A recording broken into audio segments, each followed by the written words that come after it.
Takara Wrestle Factory is a professional wrestling training facility based out of Northeast Philadelphia. The Wrestle Factory is a training ground for professional wrestling prospects, those that aspire to take the stage one day or want to chase their pro wrestling dreams. We empower them and enable them to do it here. The Wrestle Factory differs from other schools in many ways. It's the variety of styles that we teach. We've also got a more diverse faculty than you're going to find really anywhere other than the WWE's Performance Center. Most wrestling schools just have one course. You just go, you sign up, and you just join them and you do whatever they do. For us, we offer something like that called a core curriculum, and we also have 101 curriculum and 201 curriculum and 301 curriculum. That's a tiered class system. No other school in professional wrestling has anything like that. One of the main reasons that we do that is to help disillusion people. I wanted to start training since I was like 13. I saw that we were doing these tiered classes, and I thought, 7 weeks? What's the worst that can happen in 7 weeks? I get to touch the ring and at least live out a life goal. Once you get in the ring, it's really exciting. There's nothing like it. I've been a lifelong pro wrestling fan, so I came to a workshop and I thought, it's free, it's a couple hours, I get to be in a wrestling ring. I get to be in a wrestling ring, how exciting is that? And I thought, what's the worst that could happen? And the worst that could happen is what did happen, and that is that I fell in love with pro wrestling and training. The demystification of pro wrestling training is like goal number one.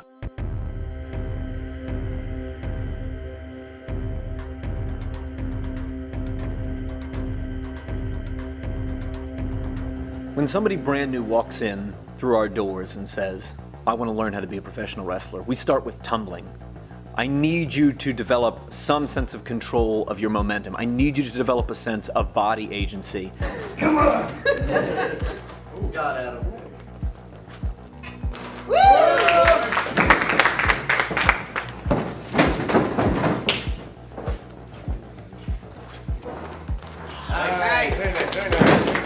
We teach a variety of rolling techniques. A lot of them are inspired from lucha. A lot of lucha libre specifically is based around momentum. The creation of it, the manipulation and control of it. That's what we're doing when we do these tumbles and rolls and stuff every single week. You need to learn how to control momentum. You need to learn how to manipulate it, so if something happens, then you're able to manipulate that momentum and protect your own body. I never really had tried anything more than a somersault on the ground, and getting to jump over a person and flip is an awesome experience. And I think honestly a lot of the stuff we've done in this class has worked out muscles that I don't think I've ever used before. I enjoy seeing how even something as simple but as fundamental to what we do as tumbling drills evolves from people who probably come in, and we've had people put up their hands on day one and say, I don't think I can do that. I'm going to get you to do it. By the end of these 7 weeks, I'm going to get you to do it. So our first technique's going to be somersault. That's what we opened with. Kind of about shoulder width. Then we're going to do our vault. When we do our vault, it kind of comes out in front, as opposed to like out to the sides or something like that, or the one that goes back, out in front. Then 3/4. Somersault, leapfrog or vault, and then the 3/4. Somersault. Vault. 1, 2, 3. Pretty good.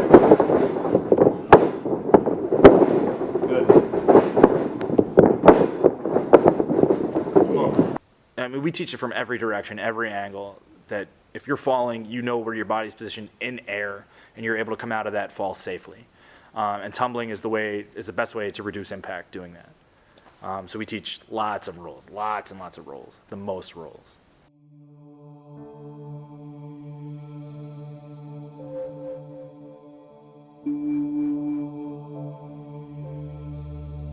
At the beginner level, we do shared weight drills, and these types of skills will stay with you through your entire wrestling career. But something as simple as, our Mexican catapult drill, we do one called bamboo tree, and there's just tons of other shared weight drills as well. They're going to start building up the kinds of skills you're going to need before you're ever going to pick somebody up and body slam them, before you're ever going to lift somebody up over your head in a suplex. You've got to be able to do these smaller things. I want you to lift them up into the air and see if you can straighten out your legs without ever losing the flyer. So the base has got to be the arbiter of the balance point there. I want you to get up there and get comfy.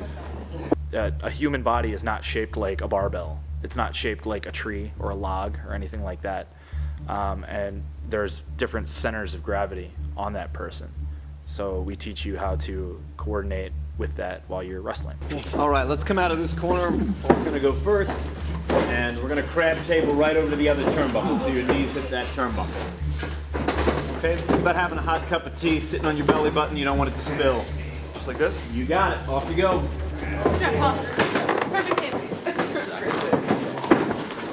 Comfortable. As a well-constructed Lift up table. like a table.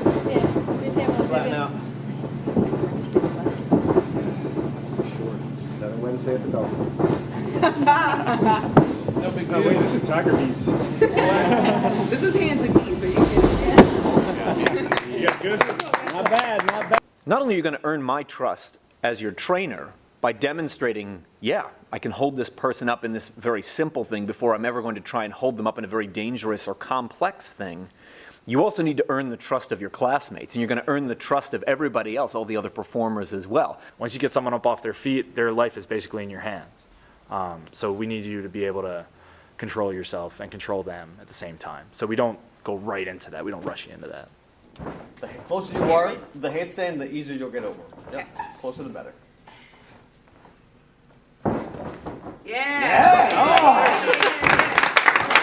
You know, it's really healthy and positive for learning to be around such supportive and friendly people. There was never a moment I felt judged, or pressured. The progression from week 1 to week 7 and seeing somebody try a resorte and fall directly onto the person they were resorting off of, and either not being over or not being able to land or like twisting in midair for whatever reason in like week 2 or 3, and then in week 7 getting it. That's the coolest thing.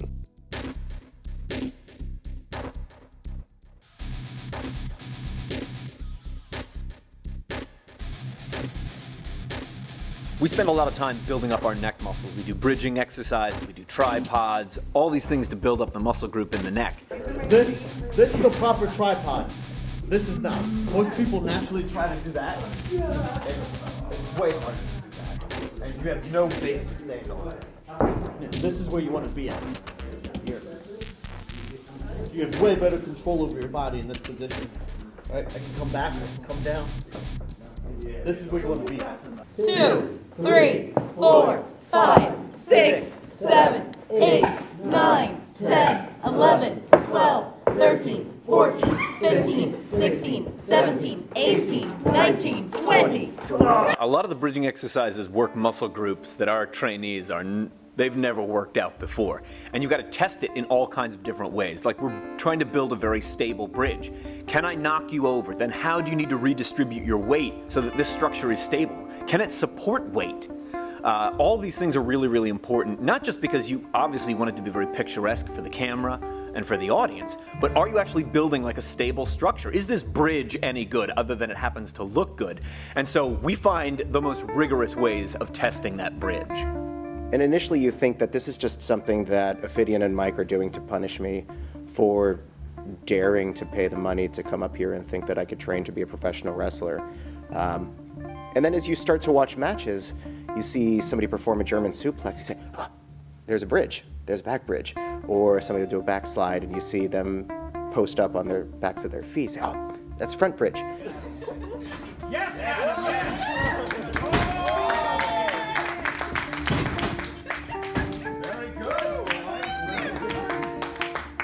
You need to have a strong neck, not just for having talent and ability and being successful, but also for safety.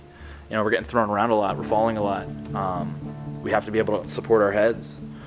If you get banged, if you bang your head, it's very dangerous. And we try to condition our athletes to not have to go through that.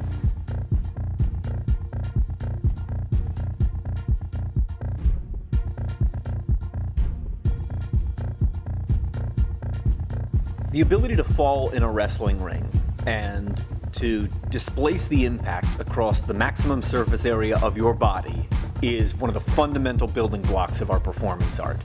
If you can't fall in that manner, or in our vernacular, bump in that manner, and then be able to get up and continue performing, you're not going to be, one, you won't be in very long matches, or you won't make for a very effective performer. So that's like the key building block. And early on in the training of a new prospect, that's something we have to really dial in on the details of. In this class, you're going to learn 5 bumps, 5 fundamental bumps. You're going to learn that quick snap bump, jump bump. We're going to do a face or front bump. We call it plancha, flip bump, and handstand bump.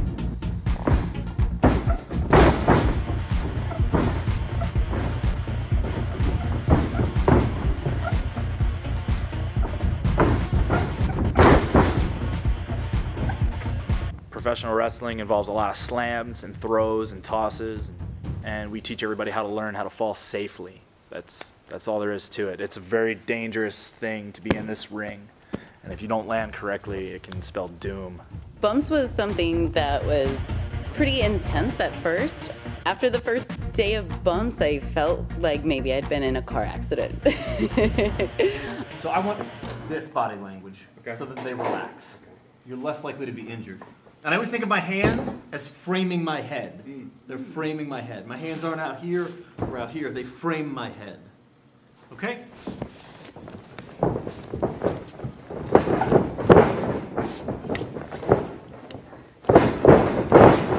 Give me a big one. Hands to feet. Yeah. Nice.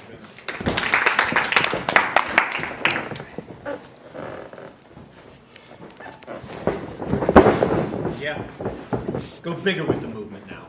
Like more exaggerated or higher up? All of it. Both, yes? Okay. Yeah.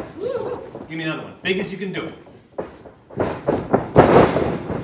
Sometimes I think new prospects come under the misimpression that once you learn like the trick, that you can do it and it doesn't hurt, or it's not impactful on your body, that you don't do any damage, like you're going to lose some hit points. You need to accept that that's going to happen. You've got to be able to attack the mat, as we say. People imagine that it's like a magic trick to learn how to wrestle. Like, how do I fall in the secret trampoline without hurting myself? Yeah, I've been on the job for 23 years, and that's just not how it works.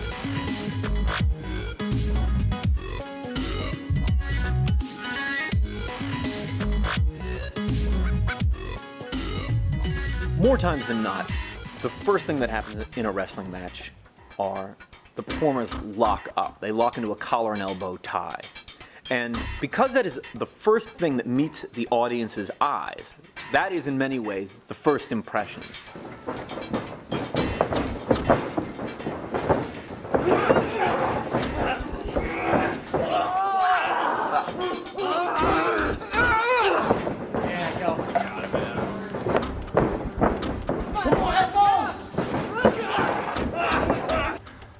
We move you up to typically a collar and elbow lockup, which is the first hold that you're taught in most traditional American pro wrestling classes. And from there, we just expanded on hold for hold wrestling.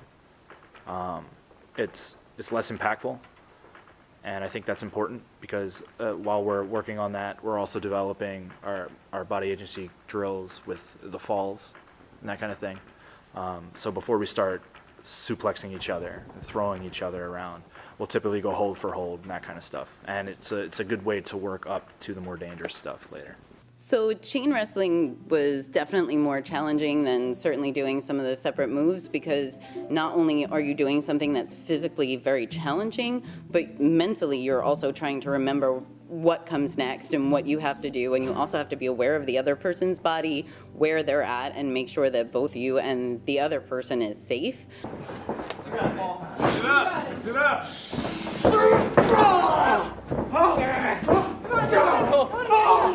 You got it, Dante. You got it. Don't give it back. Come on, Dante. You got the ring with the wrong man. Come on, Justin. Mix it up, Dante. Yeah. You got it. I can't emphasize how much you begin to appreciate just how challenging professional wrestling is. And chain wrestling is a huge part of that.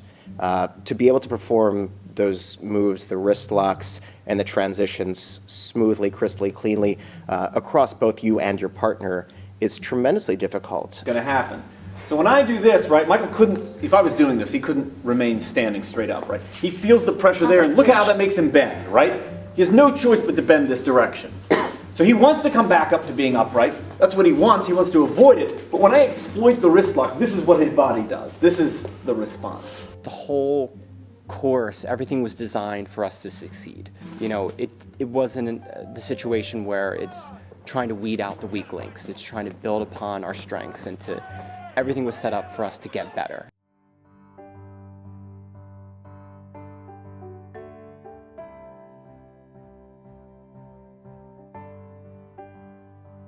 A lot of people that come to us to be trained come in with a certain understanding of how they imagine you become a professional wrestler. And over time, a lot of that gets stripped away. They have no sense of what does it mean to actually be like an independent contractor, that I manage and market my own business as a brand, and that you are the brand. What do those kinds of things mean? So you need a little bit of a background in that. Somebody needs to give you a little bit of guidance as it relates to that. So I came to the seminar. It was a really, really cool experience. I filled a notebook up with just tons of notes from everyone who spoke. Like, you can't pick to be a pro baseball player. You can't be like, I'm going to pro baseball, so you sign up and learn how to do that. You can't pick to be a pro football player, but for some reason you can pick to be a pro wrestler. And it does seem relatively easy to give yourself that title. But really, I think it comes down to self-respect and what that word professional means to each and every one of you. I would describe the seminar as introductory socialization to life as a professional wrestler. And we used to travel together all the time. In 1 month, we had 3 shows in the Philadelphia area, and we drove to all 3. So 3 weekends in a row, we had to make a 900-mile drive. That's one way, 13 hours. Drive there and drive back. We did that 3 times in a month. So you're going to put a lot of miles in your car if it's what you want to do. Before you would make a musical, you'd make a Broadway production, even before you would perform a live circus act like what you see at Cirque du Soleil, you go through a period or a series of dress rehearsals. That process is really important to any type of performance, and that includes us, which is why things like simulating a closed dress rehearsal is key, especially to really new performers. Let them get those jitters out of their system in front of that type of audience, in that type of environment, before you ever put them in front of the ticket holders, before you ever put them out there in front of, you know, an audience that sometimes can be very, very critical. I think it is to the benefit of our student body to have experiences like this, and ultimately it delivers better prepared and better conditioned performers to the stage. Coming to the student show was really cool because I got to see not only the wrestling students, but the students as a whole that were doing the whole production. So as a student, you're involved in whatever aspects you want to be, filming, sitting at the ring, hitting the bell, being backstage, helping people out. You know, I saw all of these different aspects and all these people like honing their craft. I think it's just invaluable probably for anybody who's getting involved in any aspect of wrestling. So I never believed that I could get into wrestling because I saw these guys do these things, even like enhancement guys. Like the concept of me doing that blew my mind. There's more to wrestling than wrestling. There's more to what we put on and what we produce that isn't just that. I wanted to learn everything I could about wrestling. Wanted to see why the cameramen do what they do and why it's produced a certain way. So this is fun seeing this. So Bryce Remsburg had 3 baseball caps, all of them very filthy. And he had an exercise where people would pull out one of 3 pieces of paper, and it would be the events. It would be a random event, a random opponent, and a random match. And you would have to cut a promo on that within 30 seconds. Here we go. You're going to wrestle Thurman Sparky Plug at Triple Mania in a Buried Alive match. Go! Thurman Sparky Plug, my name is Dr. Diamond Fire, and you and me are going to hook it up down at Triple Mania in AAA in a Buried Alive match. Now what I'm going to do is I'm going to take all of the dirt from the pile, put it to the side. I'm going to take you and put you at the bottom of it, and I'm going to put your race car on top of that for good measure. It's going to be a battle, but it's going to be a battle that I'm going to win, because I'm a doctor, and I can do anything. 25 seconds, not bad. I find the experience of watching a beginner level 101 from start to finish very rewarding. To see where they started on day 1 and where they ended up on day 7. To see those people who discover, I came in thinking, maybe I can't really do this, but over the course of the 14 hours that they spend in the ring with me, they discover, yeah, I can. it's a really great learning experience, and it's especially really cool if you get to work with, you know, any of the trainers at the Wrestle Factory, because they don't make you feel bad for not learning things. Like, you know, it's a one-on-one, and you are here because you don't know what you're doing, and they don't get mad at you or frustrated at you, and you don't feel bad if you don't get those things. You had a support system even when you couldn't be your own support system. After doing it and having that connection with the rest of my classmates and everybody really just kind of being there for each other and helping each other out, I really feel like things are a little more possible than I expected when I started.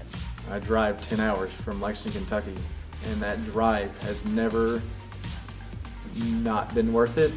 I've always felt like I've come away with something more. I would absolutely recommend the Chikara Wrestle Factory, especially to people, because they truly make you believe, like, this is attainable. You can do this. Maybe you didn't think you could do this, but we think you can do this, and we're going to help you do this. It was a very outgoing and very friendly community that helped kind of relieve the pressure of having to put trust in each other. Even if you aren't going to be a wrestler, at least trying out 101 is an alternate exercise that you can do for a couple of weeks just to get in shape and to try some new things. And I think it's worthwhile for anybody. The amount of progress I've made, even the stuff that like I still am terrible at, it feels really amazing, and this whole process has been great. You learn and you grow together, and you got people that you can trust in a different way than you would ever have to trust somebody doing anything else. You're literally trusting these people, you know, with your well-being, and it's something that you guys have in common. So these are people that you can count on. At the Wrestle Factory, it's like a second family. Regardless of what your dream is, however small or big it may be, allow us to help you achieve it. Whether it's just the chance to step foot into the ring or to perform in front of the world, we will help you get there. Well, I hope to see you all back here at the Wrestle Factory again soon. Hopefully this is not the last time that we cross paths, or if for any reason you leave this feeling like I might be more comfortable out there in the seats, then hopefully I'll see you here in the audience at an upcoming event. That's all there is. So it ends, my friends. Job well done. Thank you.